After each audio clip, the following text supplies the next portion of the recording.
brand new. They have a brand new build. Okay, I think we're going to get started.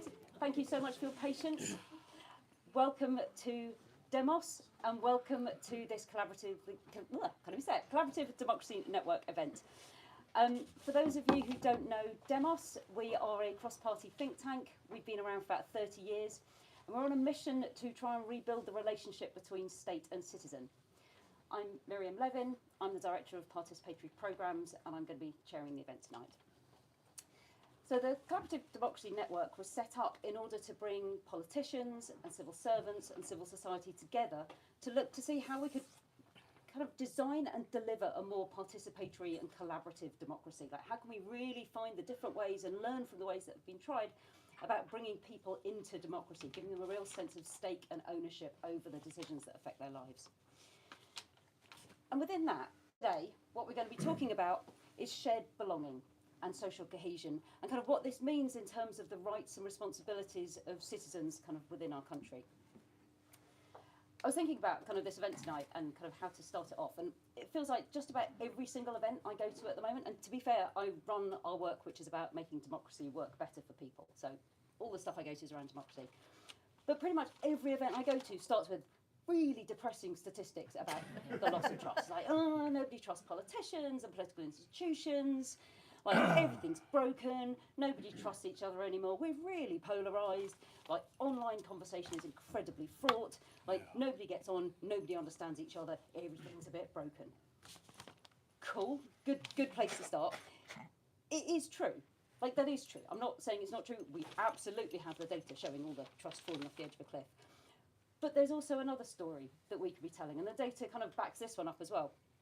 So there are bonds that exist and are growing and are strengthening between people in place, but within communities, within faith communities, communities of interest. All of these bonds between people are real and are growing and are strengthening. So there was really interesting data that came out of the 2026 Edelman Trust Barometer that showed that people's trust in neighbours and families and friends grew by 18% since the data taken the year before. And that's in a context of all the other declines. So a decline of, like, was it 11%? No, that's gone up by 11%, and trust in national government leaders has gone down by 18%, and in major news organisations has gone down by 11%. Wow. But trust in neighbours and friends and families has gone up. So both of these things are true at the same time. We live in this world which is like everything competing, and it feels like everything is really bad, and yet there are kind of signs of hope. So what does that mean kind of for the conversation we're going to have today? What does that mean about how we nurture and grow those bonds about social cohesion and belonging? And not least so those bonds spread outwards from what could be quite insular around your friends and your family and your neighbours into kind of wider society, even to those who might not share your particular beliefs or experience or background. So the sort of questions we're going to look at today are about kind of, what does that mean? What expectation does that, if we're going to be talking about kind of growing this bond, what expectation does that place on citizens as individuals? What does that mean for society? And what's the role of government in that? Can the kind of the cold hand of the state help or hinder those bonds to grow? What does that actually mean that we want to say to government in terms of what it could be doing to kind of help increase social cohesion and shared belonging? So to answer those questions, I'm delighted to be joined by three fantastic speakers who are going to help us answer that. First, we have, yes, you are going to help answer that. Just to be totally clear, I want the answer by the end of the night. Okay, this is the plan, this is what we're going to do. Good. We have Bob Blackman. Bob has been Conservative MP for Harrow East since 2010. He was one of only 3 Conservatives at the last election to increase his majority. Bob served as the chairman of the 1922 committee and chair of the Backbench Business Committee since 2024. And Bob serves as the chair of the All-Party Parliamentary Group for British Hindus. We have Sarah Ely. Sarah's been executive director of Somerstown Community Association since 2005. She established the St Pancras and Somerstown Living Centre and led the Rough Sleeping Alliance. And John Cruddas. John was Labour MP for Dagenham and Rainham from 2001 before retiring from Parliament in 2024. And alongside the former Chancellor, Right Honourable Sir Sajid Javid, John is co-chairing the Independent Commission on Community and Cohesion across the UK. So the way this evening is going to work, each of our speakers is going to speak for about 5 minutes kind of on the topic. Then I've got a few questions that I'm going to ask, and then I'm going to open up the floor to you guys. So please, as they're speaking, kind of think about what questions you want to ask to probe more deeply into the issues that we're talking about this evening. We should wrap this up probably by about 20 to 8, and then there's time for more drinking and networking afterwards. So please do stay. Yeah, that's why you're all here, right? It's slightly cheap wine. It's worth it. Excellent. So, Bob, can I come to you first? Perhaps you could reflect on your kind of the years that you've been MP. And you want me to use this mic? which I totally forgot to do. So Yeah, please, exactly. that'd be great. Okay, I know you've been after me to come to one of these sessions for quite a while. And as you quite rightly say, I've served as an MP now for nearly 16 years in Harrow East.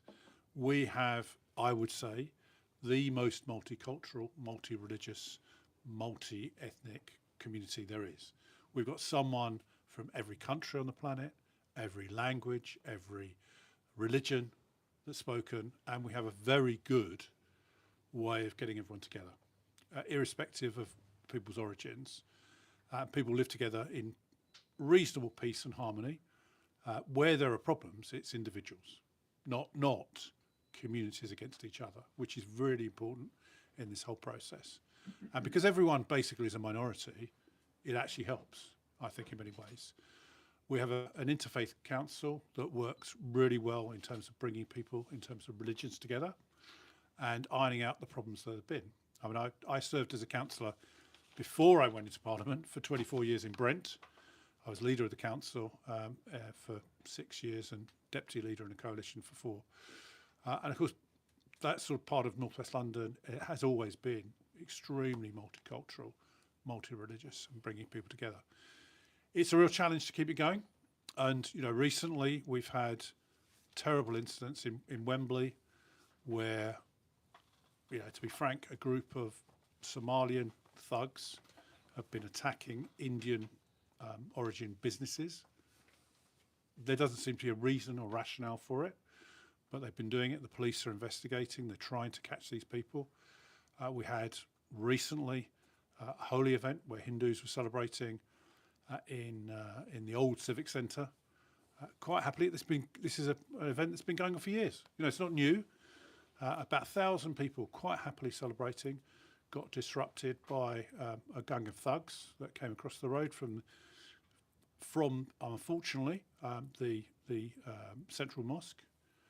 The Central Mosque have said quite rightly, if we can identify who these people are, they'll be banned for life.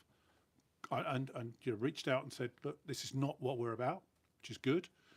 But it's maintaining this sort of almost fragile position between communities that's all important. One of my roles is to say to people, let's dial this down and get to the bottom of what's happened. We talk about individuals, not a mass movement. It happens. And I know we've had real problems in certain parts of London and across the country.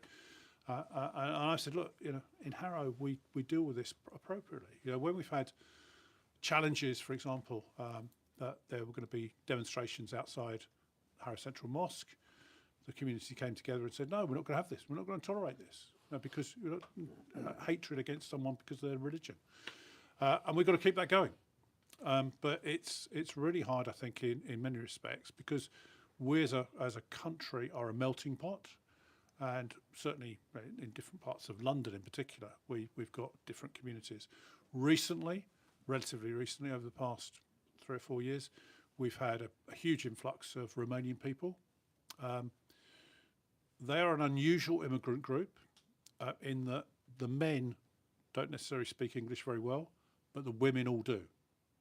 Normally when you get immigrant communities coming in, the men speak English and the women don't, and they're isolated.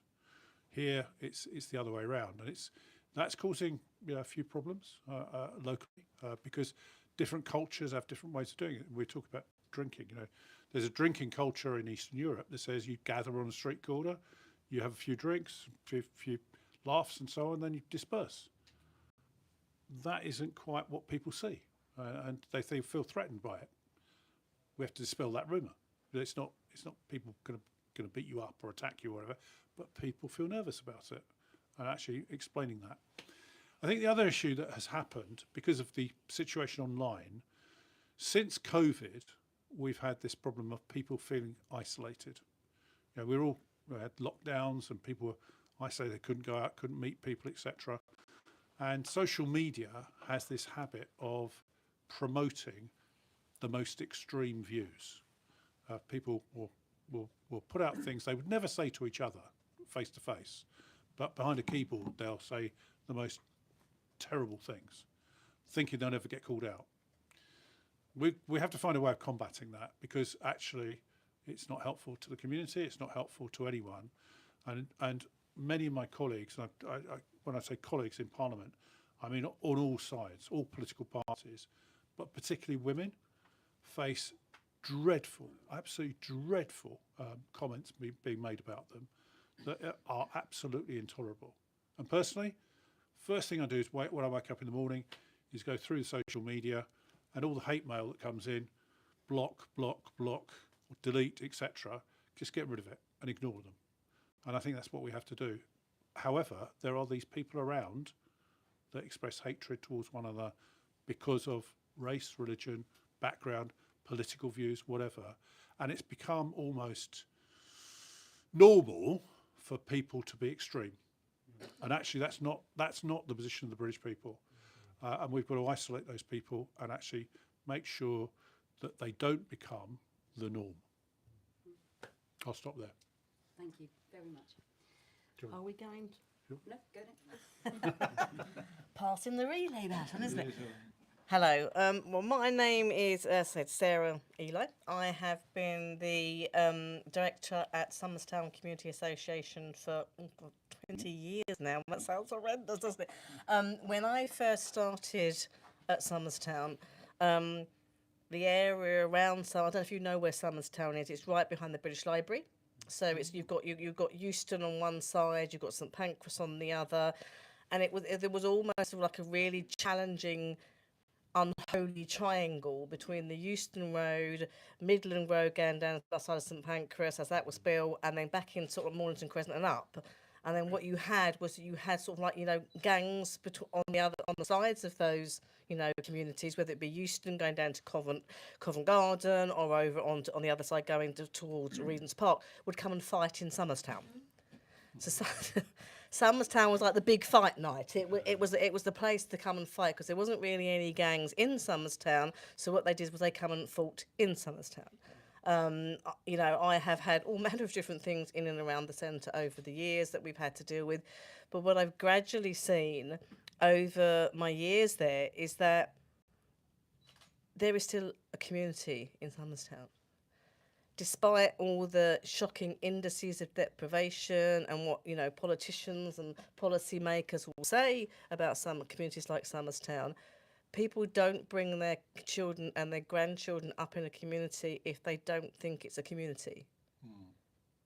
And I think irrespective of the different communities, whether they be, Eastern European, Afghanistan, Ukrainian, irrespective of who's flown through that, that community during the time that I've been there, that sense of community has remained. And I think sometimes for me, that's what I want government, I'm going to use the word meddling, to stop trying to put right. It's not wrong. If you go into these communities, they have found a way to live together, to exist together, and to come together on the commonalities. And that's what I think, when organisations like Somerstown and Somerstowns all over the UK are beautiful, because they can allow those spaces where those people can come together with their commonalities. So a lot of the work that myself and my team do, because I'm sitting behind the scenes, doing the policies and fundraising, they are there to just keep the doors open, to provide safe spaces, safe havens where people can come. It doesn't matter whether it's Lil from across the road who wants to come and attend our sewing group, or whether it's, Bill who's doing our men's only club. We changed to men's only club because it sounded a bit dodgy when you put it online, but it was basically a curry and chat night. But they have fun. Recently, we've got more into trying to mobilise the voices of those communities against this barrage of hate, because we fully recognise the valuable place that we hold in the community, that we are able to give voice to their concerns. So the STCAs across the UK, some are like mine. We're a charity. We're a company limited by guarantee, and we're classed as community centres. Others might be a little hut in the middle of, a field with a few people and a few volunteers, but they still do the same job. So what we will now try to do is try to have, if you have mould cannot grow in the dark, so we have to shine the light, and all these little places that the government, we're out there shining that light perpetually on the rot, on this hideous, pervasive, desire to constantly focus on how dissimilar we are and how different we are. But the community centres are not doing that. That's not happening there.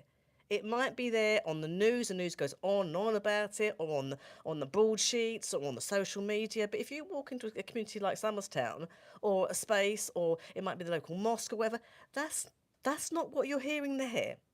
What you're seeing is people providing, making cups of tea for each other, or coming and sharing a meal. So we may have started. Yes, it is a bit doom scrolling out there, but if we can get away from the fact that at the heart, people do give a rat's bottom about each other. You just need to remind them of that and not keep on focusing on the negative. The biggest event that we did was just after the pandemic. We were very aware of the Black Lives Matters agenda, all the challenges after the pandemic, the cost of living crisis, and we were trying to sort of because we'd been awarded future neighbourhood status by the Mayor of London in terms of climate sustainability, and we were sort of trying to get into that arena as well. We did an event, and we thought, if we call it climate, no bugger's going to attend. Well, seriously, they're not. Even though they know it's an issue, they know it's a challenge, they are dealing with keeping the roof over their families' heads. So we did a celebrating cultures, ladies and gentlemen. We had 120 people turn up. What they all didn't realise, they was all eating veg. They was all eating in-season vegetables. So when they walked away, I've done nothing about climate. We said, well, you just did. So I think the trick is about how we communicate things and how we take ownership of our own country back and who we are and not what people were saying we are. And lots of communities like Somerstown and spaces like Somerstown, STCA is not me, it's the people that come to it. So if we can take that ownership back and ignore all these people that are trying to tell us how rough and crap and whatever we are, then we'll start to succeed. There ended the sermon. That was a bit sermon, but on the mount, wasn't it? Do you know? Praise the Lord. Praise the Lord. Or praise be, that's fine. Over to you, thank you. I agree with everything you said. Okay. It's very We can good. go to the wine then, can't we? Now, fine. I'll be brief. I'll just put down 5 minutes. Look, I agree also much what Bob said as well. I'll come at this from a slightly different sort of lens. My name's John Cruddas. I was the MP for Dagenham from 2001 to 2024. And I look at all this cohesion, integration, community through that sort of lens, really, because in a very short space of time, the whole community blew up. It sort of detonated. It was, bit of history, it was the biggest council estate in the world when it started to be built in 1921 through to 1936. Massive East London slum clearance projects, homes for heroes after the armistice and all that. And from 1931, you also had the largest car plant in Europe right next door, which in its heyday had 44,000 car working jobs there. So you had this. And in the post-war era, it was heralded by sociologists as the most stable reflection of the working class virtues and community in the world, And then the 1-2 punch, which was basically the right to buy, had extraordinary effect in terms of the patterns of residency in the housing market. It brought a private housing market into the estate. And on the other hand, the deindustrialisation associated with the end of car assembly. So you literally lost 100,000 directly employed jobs in a post-war era in and around the supply chains and the Dagenham Ford plant. And this thing ricocheted through these 2 changes. I'm not saying the pejorative, they just factually happened. And so you had this extraordinary movement of people at a time of escalating house prices across the whole of London in search for low-cost housing. And Dagenham had the cheapest housing across the whole capital. So you had this massive movement of people into this housing. At the same time, you had this rampant economic insecurity, especially a lot of people who could leave left and a lot of people couldn't. And a lot of these grievances then became racialised, and it became really tasty through the 2000s, right? It became the fastest changing from what was the most stable community in Britain next to Newham, alongside Newham, and the youngest community from what had been a very settled old community. Now, the question then is, how do you help manage those sort of changes? And the real question is, where was the state? That was one of the questions for me, because none of this was recognised. Because I used to ask in Parliament every year, I said, could you tell me the population of Dagenham? This is all through the 2000s. They'd come back to me and say, well, according to the 2001 census, this is a settled community of 189,000.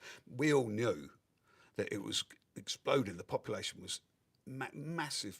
Large West African families were moving in. A lot of older residents were moving out. The population was going through the roof, and it was qualitatively changing dramatically, becoming the type of community Bob was talking about in a very condensed time frame, right? And it was the pace of change that brought with it. We had 12 BNP councillors. We had Nick Griffin standing in the neighbourhood constituency. They thought they'd take the council, have BNP MPs in Westminster by 2010, and it became a sort of front line in this massive national debate, national fight with the British National Party. Eventually destroyed the British National Party, but it became a sort of test bed. This is way before anyone had heard of the Red Wall, anyone had heard of Left Behind communities, if you like, upstream of Brexit. It was a sort of canary down the coal mine of all these things that we're now experiencing in terms of rise of authoritarian populism, threats to democracy, rampant economic insecurity, that stuff which is now being racialised around the far right in a drumbeat of imminent civil war, racial grievance, at times flags becoming signifiers of superiority and exclusion. You see all of that, and you see the marches down these streets, and the question is what we do about it, really. That's why I wasn't going to get involved in this independent commission on community and cohesion initially, because I thought it's going to be another one of these commissions that come around every couple of years, and the great and the good sit on it for a few years, hand over the report, the tablets of stone, totally ignored, and the cycle continues.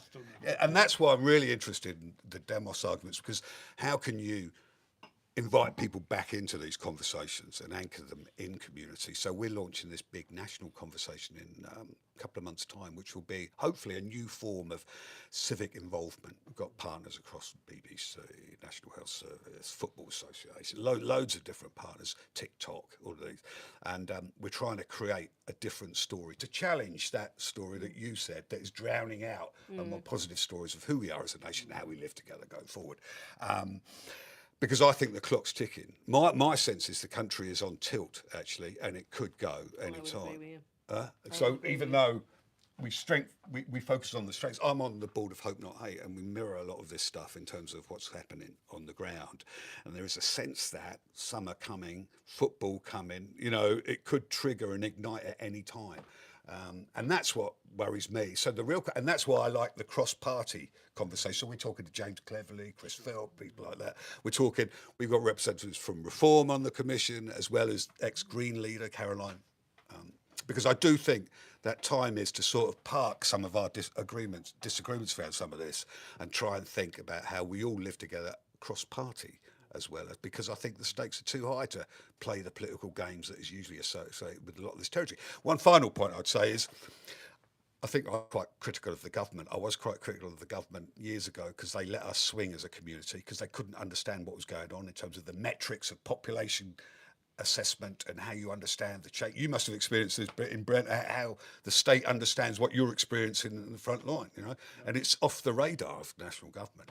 So is cohesion and integration. You don't even know where it sits in terms of the departments. It's not gripped at the centre either. So, sorry, that's a few random ideas about how we might develop the conversation. That's where I come from, really, the experiences of what happened in Dagenham from the early 2000s through to the mid-2010s, really, and how a lot of those things we were experiencing appeared exceptional at the time. They're sort of writ large now, not just in the country, globally, when you see some of the challenges to democracy and that sense of left behind communities and the upending of democracy itself, because that's what I think is at stake eventually in all this. Thanks. Thank you. I've kind of got loads of questions that follow on from that, but can I start with, so what's the government's role then? What can the state do at this point? If it does feel like there's a potential flashpoint coming, and even if it doesn't come this summer, it doesn't feel very far away. Everything feels like bubbling really close to the surface. What is the role of the state to try to rebuild or kind of build some sense of cohesion or kind of community bonding. Can we start with you? Well, I'll come. I'll just talk. You don't know because It's actually really helpful online, for so- people online. So people online can hear you. Oh, too. right. Well, we're talking to all the ex-prime ministers, and we're talking to all the different departments, as well as the present prime minister's office and the team. And it's very interesting. We were talking to David Cameron recently, and he said, with hindsight, he was very honest about a lot of this stuff. And he said, with hindsight, he would have gripped issues of cohesion at the centre. It needs the imprimatur of the Prime Minister. It doesn't need to fall between all these different departments who then all pass the buck. No one really grabs this stuff. And he would have, we pushed him a bit further because we were playing around with this idea of creating a unit at the centre under the guidance of the Prime Minister with reports that are maybe submitted to Parliament. The government last week in their cohesion proposal said that every year the government will come back to this, and I think that was a bit of a start. But you've got to put it at the centre of government. It has a responsibility, but it has to have ownership, and it has to create the responsibility of itself in this area. Because at the moment, I don't know what Bob thinks, but my experience is it falls between everyone. I'll give you an example. Right? I'll give you an example.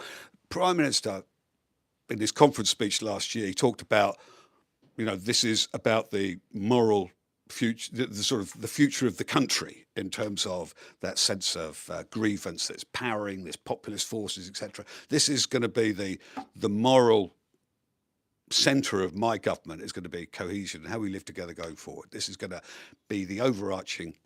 That's great speech, it's great. So the next week we were in seeing the community secretary, and I go, well, I saw the Prime Minister's excellent speech a week or two ago about how this is the lodestar of the government. And you as a community secretary, what do you say about that? He goes, well, yeah, but that's not my overarching responsibility because I've got to build the houses. So you see what I mean? It's sort of, where does it land? Even when the Prime Minister says this is going to be the driving narrative and agenda for this government, and then you look around and it's not gripped. There's no sense of collective engagement. So I do think that I'm not that statist in all this, but I do think the state does have a direct responsibility for driving some of this stuff. Sorry, I went on a bit there. No, all good. Sarah, what would actually be helpful for you in Somerstown from the state? Now, I remember Big Society with Mr. Cameron, I like that. but on the ground it fell flatter than. Well, I'm gonna remember I'm in polite society. It really. I'm gonna assume that anyway. I'm gonna assume that. It sounded lovely. Big society, neighbourhood planning. God, we bought into that big time, absolutely big time. And the neighbourhood forum, actually, I chaired it. I set it up, and it's now run by the community, and they're going for a full referendum. Lovely, absolutely beautiful. But when you come in and you tell people what big society is and what they should do under that and what it means, and you have all these, bullet points and appendices, it's going to fall flat on the damn squib. So it really is how and I've done this for 20 years. I don't know the answer, and I'm going to be brutally honest. And I've seen so many different governments come and go. None have got it right. Most have got it wrong. But I think it's about taking not listening to the community enough and trying to think that you have these grand big ideas and you're going to come in with these things and they're new agendas, it's all bright and sparkly, but then as soon as they can't even get their act together in government, then when it goes down to the local authorities say, well, we can't do that.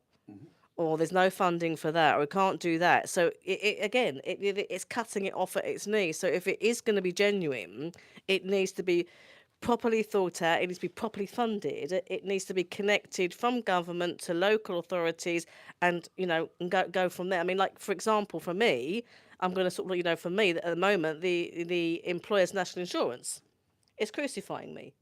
And so it cost me an additional 60 grand. I had to lose 5 staff, and I'm not the only one. So that's what's going on everywhere. That's what's going on everywhere. So, but if you're thinking of these big agendas that you then want to be embedded, and it will be the likes of my organisation that will embed them. I've just lost 5 staff. So even if you get it together in government, and I know there's so many competing priorities, there's so many holes in the watering can. I understand that, but the challenge is don't keep on coming with these fancy titles. Anyway, I'm waffling again. You should just get me an egg time, Miriam, at the end of the day. But I say it all needs to be connected in that. I do agree. I quite liked the big society initially, but then So did I, until I realised it was an empty bucket and I had to sell it. It's like, sorry. So I start from the principle of actually you've got to build from the bottom up rather than the top down. I understand completely why you want the Prime Minister to be saying, we've got to do this, we've got to do that. But actually, you've got to bring communities together. And what I did when I was leader of Brent Council in the early 1990s, one of the things we did was to say, on all our housing estates, we said to the tenants' organisations, you are going to have the power to decide what happens on your estate. And they went, are you sure? It's never happened before. And these housing officers come and tell us, you've got to do this. And actually we made it happen. And it made a difference because people suddenly realised that actually we're serious as politicians and we're going to listen to the people as opposed to saying what they should be done to them. And going back to that time, we demolished the notorious Chalk Hill estate, which was started off as a dream that everyone would live in the skies, no one would have a car, and everyone would live together in perfect harmony. Ended up as a prison camp where everyone was trying to escape. And Stonebridge Estate, where frankly the police would only go in fours because for fear of, they'd get mugged. And I would go in by myself, with knowing the community and saying, look, what do you want done? What do you want us to do for you? And we demolished that estate. Now we built more housing on those two estates, less congested, but in cooperation with the community. So they actually said, we'd like this, we'd like that. We went, okay, let's design that in, as opposed to, this is what you're going to get. And this is what, one of my worries about, for example, we talk about housing, one of my worries in London, once again, and across the country, we're doing the same thing. Totally. Once again, tower blocks everywhere, soulless tower blocks, no community with it, and no real involvement for the people that are going to live there. I understand completely we've got to build more housing, absolutely. But there are ways of doing this in a far more sensible way that will be low density. Well, it can actually be high density, but it can be designed properly and actually build in the community aspect to it rather than building into ghettos or people feel actually completely isolated from it. And that's one of the areas we could do, for example. We need a bit of imagination on that score and a bit of thought of saying, actually, do you know what? Actually, kind of talk to people about what they want as opposed to doing it to them. I think that makes a huge difference. And John, you'll know, governments of all persuasions do this. Oh God, we do this from the top down. Yeah. Government departments don't talk to one another. I've experienced it in government. I've seen it as a backbencher, not as a minister. And in opposition, you get the same thing. And you go to a minister and they say, well, it'd be great to do this, but we can't get the Treasury to agree, or we can't get so-and-so to agree. And you go, well, you're the ministers, you're in charge. Somehow you've got to make this happen for people. And I do think there's got to be, if we're going to try and do something from the Prime Minister downwards, and it's great that you're involving everyone who've got real experience of what it's like, but actually you've got to broaden this out. So go to people on the ground and say, what would you like to see happen, rather than dictating to them from the top. Can I just come back on that, because you did ask me what the government's role was, and so I responded about what the government. But I'm not an old Fabian, if that was the charge. But I'm always one who's believed in street activity and building democracy from the bottom up. So I've slightly been misstrued what I was trying to say when I'm answering the question of what the government's role is. Firstly, I think they've got to get a strategy together. They've got to get a bit of grip around this. But most importantly, they've got to give power away to nurture people's real involvement again. That's why we're trying to build an alternative way of inviting people back into these conversations in terms of the processes for the next 3 months, which you'll see in the public rate. So I thought I'd just mention that. The other thing... one other point as well, though. And then you can jump in. Is this notion of history repeating itself in terms of new building this city is absolutely spot on. If you see what's happening in East London now, in Dagenham, there are plans to build 50,000 new, essentially flatted developments. And all you see is tower blocks. Where is the community involvement? And the social contract is already stretched in terms of access to schools, access to quality primary care. Where's the policing? The whole thing is in danger of repeating itself. Well, on that note, we're convinced that Somerstown's going to fall into Hades with the amount of work going on around Somerstown. But the other thing I would say is that don't reinvent the wheel. Communities like Somerstown, and I should imagine across London and nationally, have been consulted to within an inch of their life. That information is already out there. Absolutely. Communities get sick and tired of repeating themselves on consultations that are designed to get the outcome that the developer or whatever wants. But the information is there. So if you come to them and say, right, like we did with the area-based strategy for the future neighbourhood, well, you said this as part of that thing, and you said this. So you're automatically starting off from the basis, or the government or whomever will be starting off the basis that this is collective information from generations of people living in that community. So if you start, don't keep on reinventing the wheel. Everyone coming in because they're trying to get planning permission or whatever, I need to do this. So they come in, they promise the community the world, they try and sort of say, well, we can give you if you do this, and that fragments the community. But the information is already there, so bother to do your bleeding research, and that doesn't matter whether it's developers or governments, the information is there. Have central archives in each community, a community group could hold it, of previous consultations already done. And lessons learned, more importantly. So you could straight away know what that community is saying, know what works, what doesn't work, and work from that platform. The only other thing I would say has been quite contentious, which is me, you have to be careful that with what we class as people have skin in the game. It's a horrible sentence, but it makes it. When you have people that have a vested interest in the outcome of that event, i.e. a developer, it could be a business, then that skewers what happens for the community. So you need to find a way, so listen to what has already been put in by the community, and more importantly, see who didn't connect into those previous consultations so you can see the gaps missing, learn from it. And take that forward to whatever plans go forward, but also be aware of who you work with to make sure there isn't a vested interest. My experience in Somerstown is there's more vested interest, and I can't think of an appropriate sentence to put there, but there's too much vested interest, and what it does is it just squeezes out the communities again and again and again. So, another sermon. What are you looking at me as if I'm... Can I just dig a little bit deeper on that? So you've all talked about kind of communities getting involved and being listened to, and obviously I completely agree with that. But how do we do that in a way that really brings out for people kind of what it means to be part of a society, the roles and responsibility that goes with that, to actually build the sense of kind of a shared belonging? What do you think needs to happen in order to bring people into that conversation, not just in a consultative sort of way, but in a really meaningful way? I'll answer that very quickly, and that is that if you have a consultation, you actually listen to what people have to say and you act upon it. Far too often, and this is cross-government, this is local government as well, a consultation is actually a notification. We're going to do this to you. How do you feel about it? And people go, well, actually, we don't like that.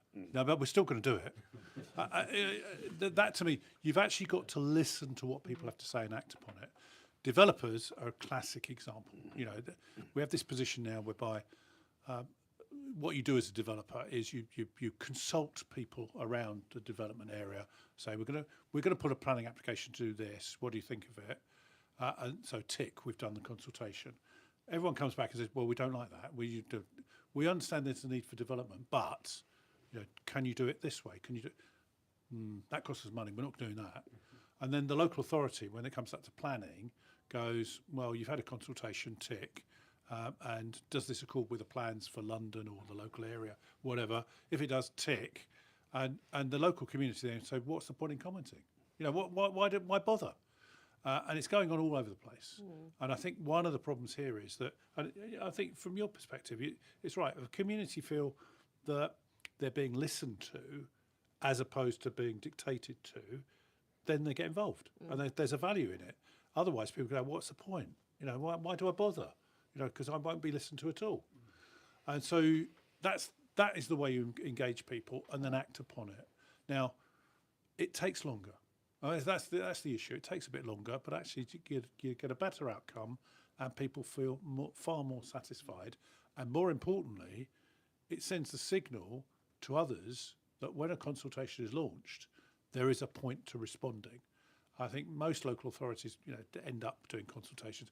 We could talk about, parking, controlled parking zones, classic example.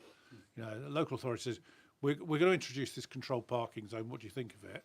And the questions are so orientated towards the outcome as what's the point in doing the consultation? And then residents end up with something they don't want being inflicted upon them and go, well, it's disastrous. Why have you done this? Then to get that removed is the devil's own job. So a classic example. So government, whether it's local, national or regional, has got to get to a point whereby actually you listen to what people have to say and act upon it. No, you go. Get started. I would agree. I'll give you an example. There was a development for a school, not that you would want to develop a school and it was a rundown school, but the consultation was, do you think, and this is a real question, do you think children would benefit better from learning in a new school? You're not exactly going to say no, are you, at the end of the day? So I would maybe go one step further. If the community could be involved in designing the consultation itself. Yeah.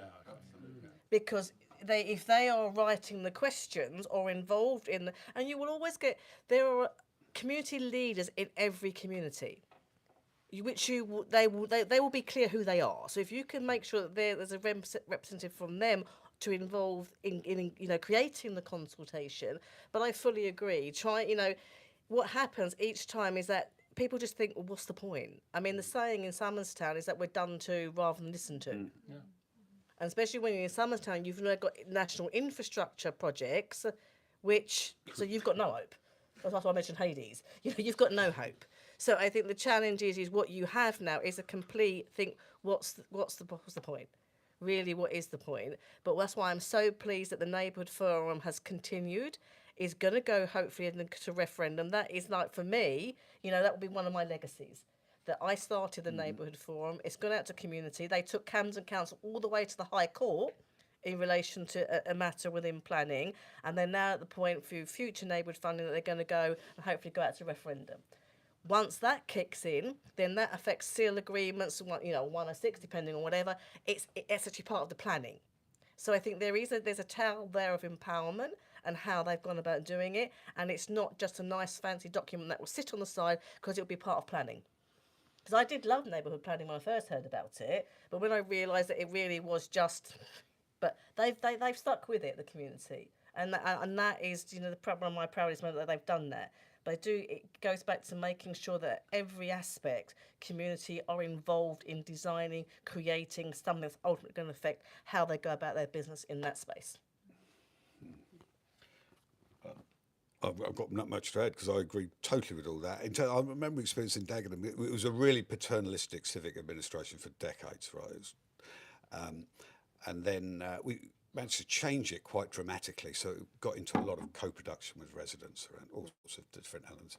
But then they decided we needed residents parking in there. So they went through this process, which blew out all of the positive stuff that had been done, and it was railroaded through. All the worst elements of box ticking, etc., went with it. So it is pretty challenging environment for local decision makers, and you've got to be real, and because people will see you for what you do. Oh, God, yeah. People aren't stupid in a lot of this. Well, I'll take a couple of other points I make, because I'm quite interested in what the government knows and doesn't know. We were with Andy Street in Birmingham today, and I was asking him some questions about when he was mayor of Birmingham, what did he know about who was living in this city? What were the metrics for decision making, right? And I asked Bob about a council leader. What do you know about, what data do you have that underpins good public policy making, right? And there's this vacuum at the centre of government about what they genuinely know.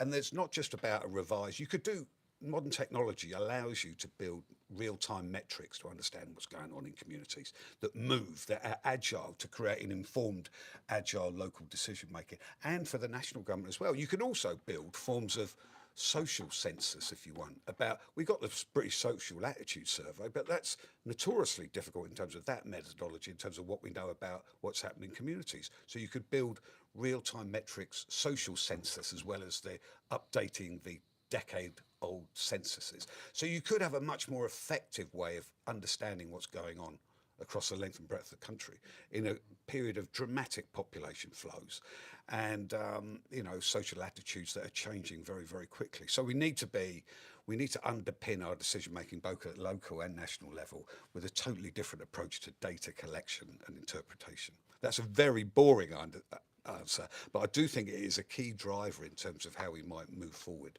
because a lot of decision makers don't know what's happening in the community. If they're honest, they don't really know and have confidence about fully understanding what's going on. In cities like London, the communities are changing so dramatically as well. But we have the technology to do something about that now. And that's what we're going to try and test drive with this national conversation that we're going to build through the summer. Can I just make one quick comment about that? One of the first meetings I had in Parliament when I was first elected in 2010 was NHS London. So they brought us all together as London MPs, and this wonderful lady stood up and said, "It's been decided that." I said, "Stop. Who's decided? And who did you ask? Because you didn't ask me. And you're saying we're going to do this to the health service in London." Well, this is for the benefit of the people of London. Yeah, well, you may say so, but have you asked anyone? Have you sought MPs' views? Have you sought councillors' views? Local authority? Well, no, but we've decided. At which point you go, what is the point to this meeting? You're notifying us that you're going to do to London what you choose to do. I have to say, some of my new colleagues that were elected at the same time as me were texting each other saying, "Get along to this meeting now, because Bob is taking these people apart." But it wasn't party political. No. It was a case of saying, "Look, hang on a minute.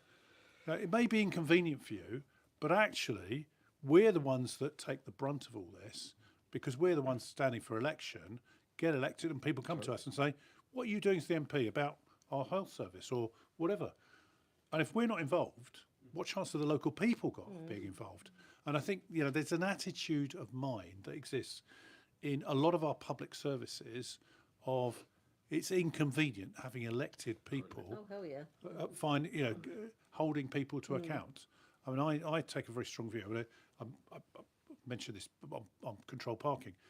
I've got one area in my constituency where the council consulted people on control parking. They said, yes, eventually they said, we want control parking, that's fine.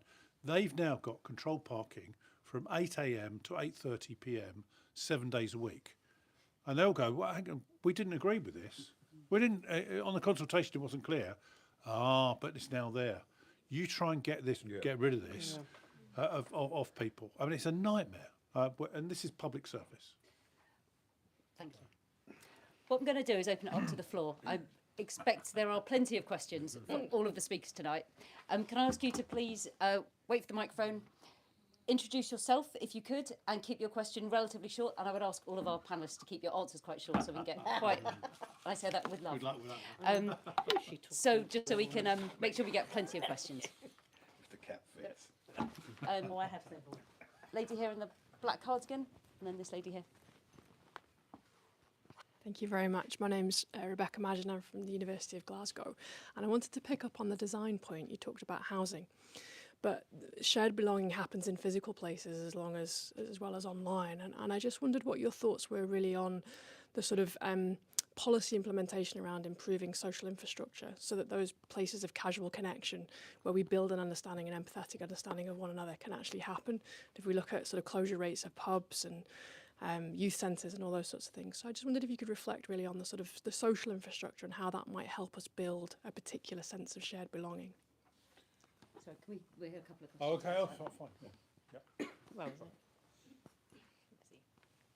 it? Thank you very much. My question is for Sarah. I really appreciate your points about the importance of how we communicate, and especially your phrase about taking ownership of that communication.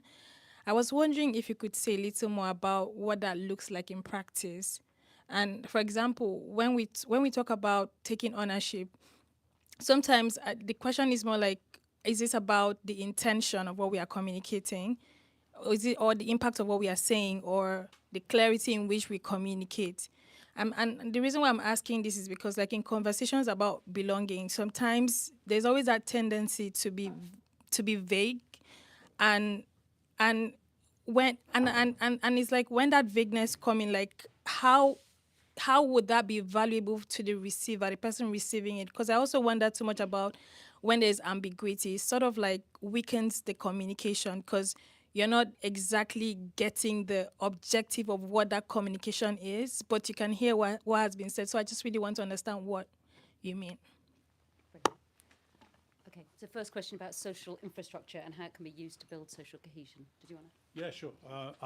I just remember when I was on the London Assembly and also a councillor in Brent, Nick Shattock, who was the development director around Wembley Stadium, came to me and said, we're gonna put a planning application in for 9,000 flats around Wembley Stadium. So, all very nice, that's good. Where's the schools? Well, actually, they won't need schools because the people won't be of childbearing age. Right, okay. What about the hospital? Well, they won't need the hospital because, you know, there will be people not of the age when they need health service. Well, we all need health service.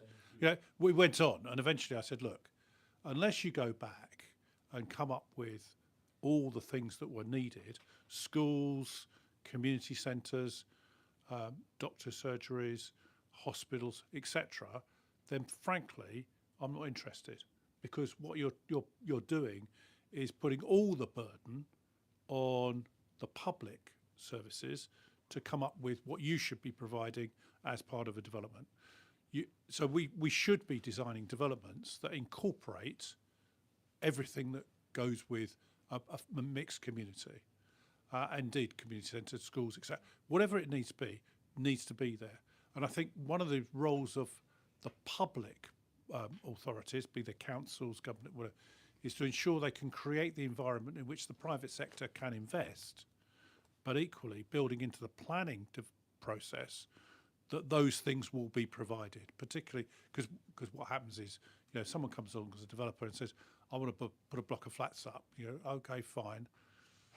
What about the schools? Well, there'll be a contribution made to building a school, but it's never enough to build a school. There'll be a contribution to the health service. It's never be good enough for a hospital or whatever. I could take you to an estate where the estate was put up. They put in a doctor's surgery within the estate, and then no doctors wanted to use it. But then they bought houses opposite because it was cheaper than going into the estate. I mean, it's complete utter nonsense, frankly. So we have to get this planning side proper and appropriate, and making sure that all the facilities are required. Right now, for example, in London, everything going up is without parking spaces, right? So no parking spaces. What does that mean? Well, it means that the residents that go into these developments own cars. They just park them in residential areas. So then, the local authorities, we've got to have a controlled parking zone to prevent these people in flats from parking in the residential roads. So the residents then get charged for the privilege of having a permit to park in their own roads, when to stop the people that live in the flats from parking there. And it just gets displaced. And so actually, if you have a comprehensive view about how this works, it's so much easier. And that's what we have to do, because we want community cohesion and bringing people together. And I think that's something that actually you can do, should be part, in my view, of the London Plan, and should be part of local authorities. And taking what I said earlier about neighbourhood planning, one of the concerns I had about neighbourhood planning was, it's great, if I may say so, in sort of middle class areas where you've got professionals that say, oh, I know what to do on neighbourhood planning. You go to a working class area where people go, well, I'd like this and I'd like that. Oh, well, actually, you've got to develop the policies that are called with the law and all the rest. They don't have the same experience. And so the neighbourhood plans go into those areas, but not into other areas. And it picks off and is exclusive. And that is one of the drawbacks of neighbourhood planning. Sarah, do you want to pick up on that? Except in Somerstown. Well, there you go. Yeah, but you've got a mix of people. We have been really, really fortunate. We got, funding from locality when there was funding for an organisation called Locality. We have some amazing residents. We've had some amazing support from Pro Bono. But I agree with you. It is a serious level of, requirement in terms of what you need to know and how, the level of what you need to know. But we've managed to do it, and I'm so proud that it's chaired by a local resident, and they are marching towards referendum, and that should be done hopefully by the end of the year, because then that does take into considerations how the community sees their spaces and how those spaces are then able to be in a manner that is right for them and not right for somebody else. The other thing I would overlay on that, and a huge lesson we learned during the pandemic, we all quite frankly got caught with our pants down because we were so used to the fact that everyone wanted to come into our buildings. But with social distancing, our community centres become ghost zones. So we had to really learn again what social spaces were and where those touch points were. They might have been socially distanced on the corner by the park, or they might have been by the local bench, or etc., etc. So there's a whole level of different understanding now that I think that we are all learning about what spaces are, where those touch points are, and how we can better understand those for the here and now, but also the future going forward. And the other thing lastly to overlay on that is adaptation to climate. We are going to all have to be incredibly aware that those spaces are in alignment with what's going to be needed going forward, because these are quite often the most vulnerable in society anyway, so we need to make sure that we build that in, and that is being built into Somerstown's plan. Do you want to just come to the communication question, which was kind of what does taking ownership of communication look like in practice? I hate the word ownership, because it shouldn't be something that's mine. It should be something that the person talking to me has ownership of. So we're very much of the mind that when we have a conversation, most of what we do on communication is around listening, active listening, and I mean genuine active listening. We started something called, community organisers back, of course, about sort of 10 years ago now. It's community organisers and active listening. It's really, really hard just to listen. I can do it sometimes. I have been known to. But active listening and really just being in the space, holding the space for other people to communicate to us, and for them to have the ownership sits with them, not with us. Do we always manage it all the time? Hell no. But it is something where it's raw about that we're actively listening. And like in the staff at Somerstown, 80% of them come from the local community. We made a commitment in our organisation to make sure that people that were running the services come from the community, have lived experiences, and therefore there was that straight away, that understanding, and not trying to take ownership of somebody else's communication. Does that make sense? So it really was trying to turn the tables and not be the one communicating, but to be communicated to. I hope that makes sense. Does that answer your question or not? It does. I think it was more or less like, because when you mentioned when you talked about ownership and even like taking ownership of that communication, I think it was more or less like having to make sure that it's not vague enough, and just making sure that the receiver, whoever is receiving that communication, is able to get the objective out of that communication itself. Yeah. A lot of our work also goes around supporting people so they're able to be in a space that they feel comfortable with what's being communicated to them, and providing support to them. So whether that be like during the pandemic, for example, IT poverty is massive in Somerstown. So when you're trying to communicate things that you're doing, if people don't have IT or don't have Wi-Fi, then those mediums are not possible. So it's around trying to make sure, whether it be the frameworks, whether it be the mediums, whether it be how we support people into that space and hold that space for them. So it's about all that additional work that goes on before the even communications takes place. Does that? Maybe we can pick this up after, over a wine. I'm going to take a couple more questions. Gentleman here. And gentleman in the middle. There. Thank you. My name's Edward. I'm a student. I don't know what your understandings of social cohesion are and how you'd measured it, because you started with examples of ethnic conflict and you've jumped straight into sort of local democracy and involvement. I wonder if you could say, what do you think social cohesion means and how would you measure it? And if I sneak a quick second one is, do you not see any conflict with the fact that we don't build anything now in the UK quickly? No housing, no trams, no nuclear power stations. Thames Estuary is 400 million down the drain, 800 million quid on planning. So what do you think social cohesion means, and what is it we should be, is what you're talking about, civic local engagement, how do you see, what is the link to that?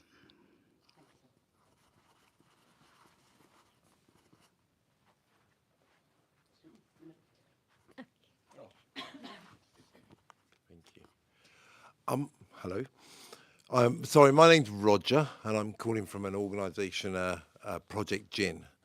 I wondered if you'd know or have a feeling of what the correlation is between community cohesion, youth crime, and youth engagement into this democratic system that we currently operate. Thank you. So I think both of those questions are really kind of getting back into the heart of what this is about social cohesion. Do you wanna- Yeah.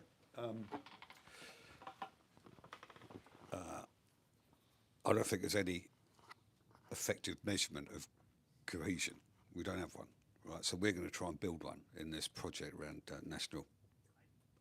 Because I think we need new. I'm sorry to be boring, but I've never usually talk about metrics in my life. But some of this is about what what we're trying to talk about here, and what we measure, how we measure it, and how we use new technologies. And we're working with partners at Oxford University and Nuffield College. They've got this demography unit, which is an extraordinary group of people who are building new models to understand communities, right at the local level, ward levels, street levels, right through to a national remodelling of censuses, and this idea of a social census, which is basically an aggregation model of cohesion, if you want, but also building new metrics. And they can drill in right to the local level to give us these snapshots all around the country and how they change dramatically through scraping all sorts of data. And it's amazing. I mean, I'm barely new, so I can hardly understand it, but it's pretty impressive stuff. So I think if we have the wherewithal, we can be quite innovative in this level. And because I think the bottom line around all this is trust. And people lose trust. That is the currency of politics and how we live together, and cohesion.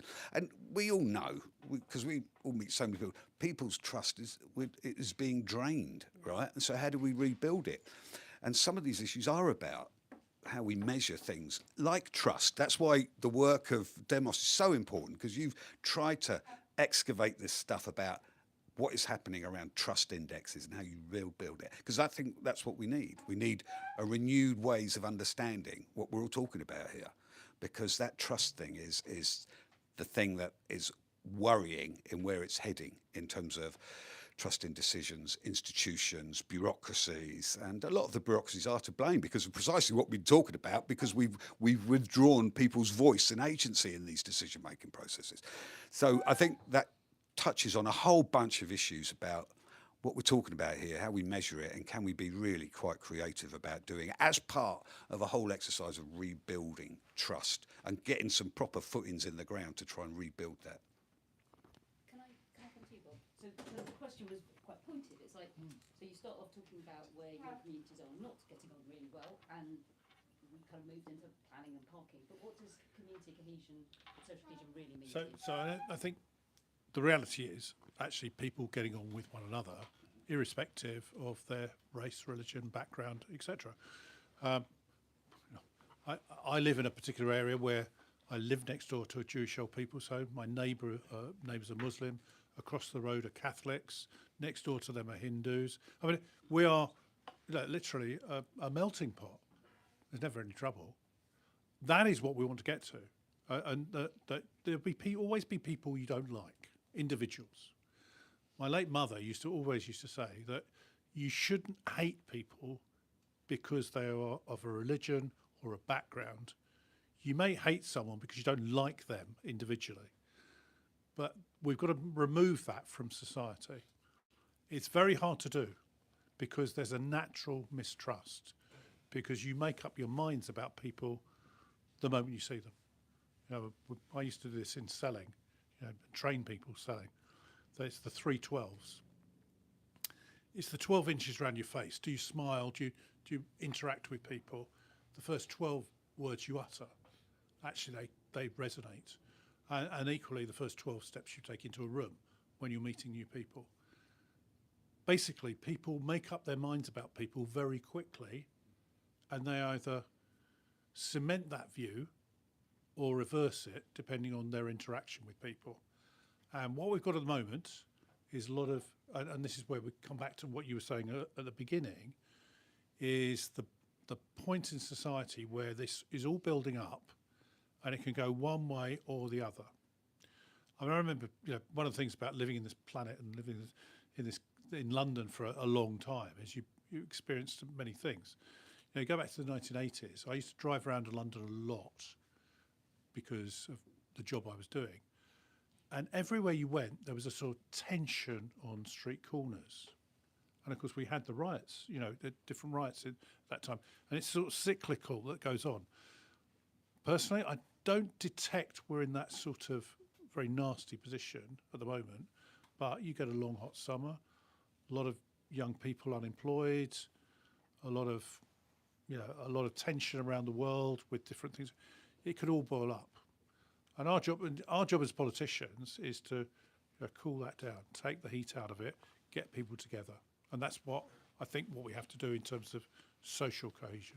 Thank you. Sarah, do you want to pick up on the question about social cohesion, youth crime and youth engagement? I mean, when I first went to Somerstown, the issue with youth crime in and around Somerstown, as I said, you know, you used to regularly fight, you know, and play out in Somerstown. It does sadden me that the loss of funding and various different things, and you know, the pandemic, it's as well played out heavily on the young people. Huge impact on the youth, you know, in the country, and where they're at. If I'm honest, I don't know the answer. I mean, I lost all my funding to deliver youth program. The lot went, so then all my services just suddenly stopped. I had to get rid of all of my youth workers. The lot, and we've done youth since I started.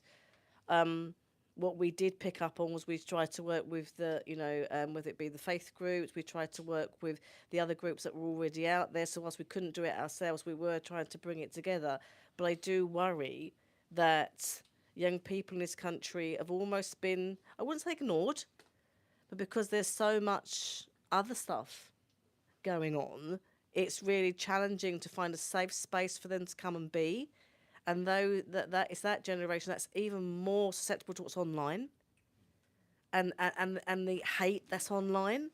So I think that we need to try and come together as localities to see how we can support the young people as a locality and share the resources at times when the resources are diminishing. Otherwise, I do think there's this, this proliferation of hate, or it might be sort of, the manosphere or issues around gender. All of these things are taking flight. But I do think collectively that's just not the government, that's everybody's responsibility, to schools and everyone to come together to try and tackle that. And I hope we do soon. I'm not sure if that answers your question, but it's... Well, no, it's a very logical answer. How much is being done to come together? In Somerstown, I would say not a lot. Okay. Because quite frankly, at the moment that we're rolling from one thing to the next in terms of loss of funding. So I think what we're trying to do is, what then tends to happen is you fall back on really great people in the community that come in and do something for nothing. The advocates or the leaders or whatever, and that's where it's falling back onto. But there's almost like there's a little gap between one finishing and the other one coming in. But it is something, my team and I do worry about. But we've tried to get funding. We just can't get it. We can't secure it. And do you know why we can't get it? It's because no one's died in Somerstown. No young people have died. When I first went to Somerstown and we'd had a death in Somerstown, they were throwing money at us in terms of youth funding. But now, because no one's died, or we don't rank highly, we can't. And that's representative across the country. It's not just Somerstown. But what happens is it's always a knee-jerk reaction. We throw money at something once someone's died or something really, really bad has happened, rather than funding youth programs, funding what I call the generic, and keeping it there on a steady basis. You might only have one young person turn up one week, but you'll have 10 the next. But with young people, it's about knowing it's there. As soon as you remove that consistency away, that's when they get dragged into other things. But we are trying, but there's so many different fires that we're fighting at the moment that it's very tough. I'm very aware we are quite a bit over time. I'm very happy to take a couple more questions, but are you guys all right to just, like, if we go over time by a few minutes and then you can have your glass of wine? There's a lot of hands. Okay. In that case, gentleman here, is there a question online? Okay. Thanks, and thanks for the conversation today. My name's Max. I work in the international development sector, so where UK does overseas support programming. On social cohesion, it's worth looking at the SCORE index, which was developed in Ukraine prior to the full-scale invasion, and looks at social cohesion across the country, but particularly in the East during that time. So I think there are ideas around definitions and ways of scoring social cohesion that's probably worth looking at the development sector. There's a lot we can learn from our work overseas in different countries. I wanted to pick up on the point around digital harm. You know, so much of what happens online is seeping into our society, and we're seeing the very real life impact of what happens online. A lot of this conversation has been rooted in community initiatives, and that's great. But how do we also look at the bigger challenges and threats that we're seeing coming at a national level, particularly online, and how do we create better resilience to that? So I was wondering if there are any thoughts or considerations within that that the panel have really experienced. And the final part of that, sorry, is on... Honestly, I think that's enough of Fair. There's a question online, and then I'm going to take one more in the room, and I'm going to ask you just to, in your summation, answer as many questions as you can in your 1 minute that I'm going to give you. Thank you. It's a question from Brendan Arnold. He wonders if there's a risk that a sense of belonging could translate to a sense of ownership, and this translate to a sense of tribalism within areas. Nice question. Okay, one more in the room.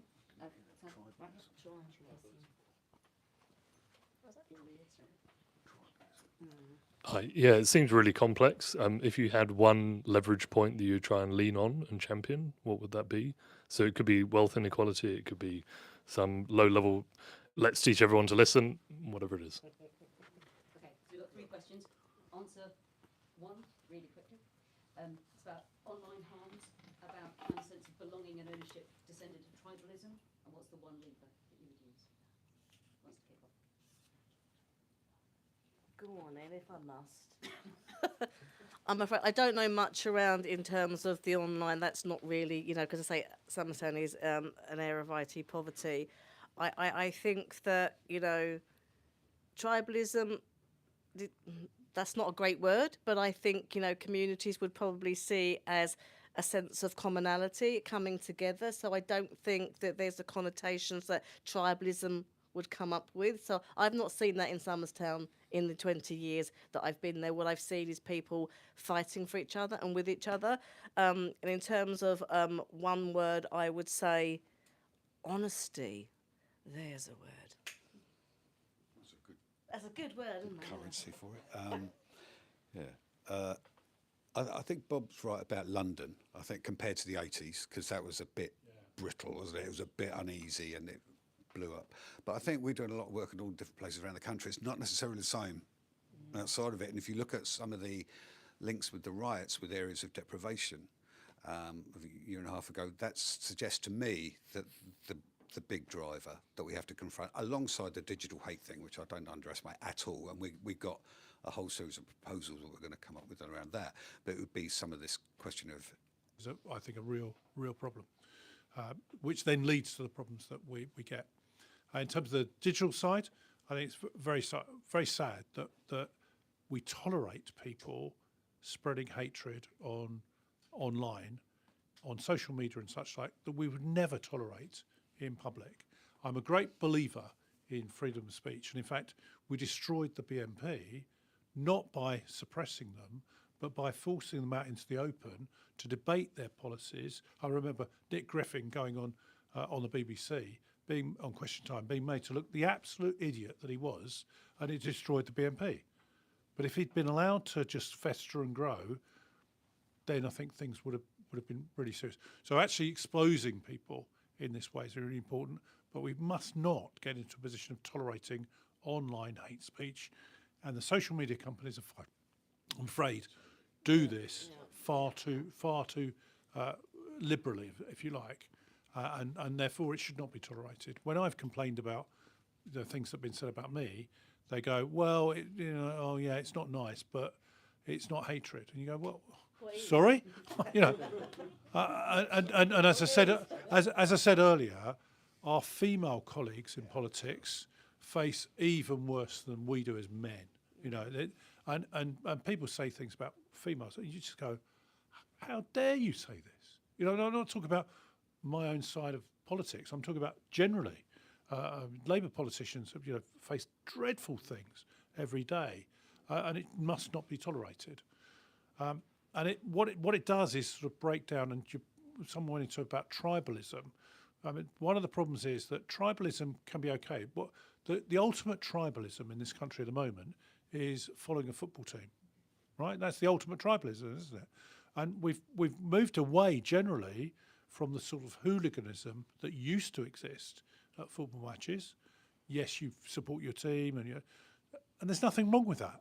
Actually, we should say you can praise your team and you'll celebrate that, and you can celebrate your differences. But when you go to hatred, that's when you cross the Rubicon. And I think that's where we've got to get to in society. Thank you. And that's a very good note to end on. I've just got a few thank yous. Firstly, to Carnegie UK and Impact on Urban Health for funding the network. Very big thank you to all of you for being here, for listening, for asking incredibly pertinent questions. And finally, to our speakers, to John, to Sarah, to Bob. Thank you so much for sharing your thoughts.